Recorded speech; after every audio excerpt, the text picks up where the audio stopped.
জয়পুর ছিল তখন এক প্রকাণ্ড রাজ্য। সে রাজ্যের রাজা মহেন্দ্র। রাজার বীরত্বের কথা সবাই জানত। সেই রাজার একটা খুব অদ্ভুত শখ ছিল। তিনি নিজের ভবিষ্যৎ জানতে বড়ই আগ্রহী। শোনো সেনাপতি, রাজ্যের যত বড় বড় ভাগ্য গণনাকারী আছে তাদের খোঁজ নাও। সবচেয়ে জ্ঞানী গণককে আমার কাছে নিয়ে এসো। যথা আজ্ঞা মহারাজ, আমি এক্ষুনি গিয়ে সমস্ত আয়োজন করছি। দিন দুয়েকের মধ্যে রাজ্যের সবচেয়ে জ্ঞানী ও বৃদ্ধ গণককে রাজার সামনে হাজির করা হল। এসো হে গণক, আমার ইচ্ছে তো তুমি নিশ্চয়ই জানো। আমার ভাগ্য গণনা করে বলো দেখি, ভবিষ্যতে আমার ভাগ্যে কি আছে? গণক রাজার ভাগ্য গণনা শুরু করলেন।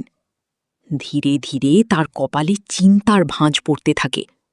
সেনাপতি, মন্ত্রী, রানী সবাই তা দেখে চিন্তিত হলেন। রাজা তখন গম্ভীর কণ্ঠে জিজ্ঞেস করেন, কি হলো কি? তোমাকে বেশ চিন্তিত মনে হচ্ছে। মহারাজ, চিন্তার বিষয় বই কি? মানে? মহারাজ, আমি তারকারাজি অবস্থান দেখে যা বুঝলাম, সামনে আপনার খুব খারাপ সময় আসছে।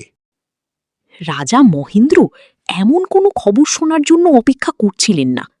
তাই তিনি ভীষণ রেগে গিয়ে আদেশ দিলেন, এক্ষুনি এ মূর্খ গণককে ফাঁসিতে ঝুলাও।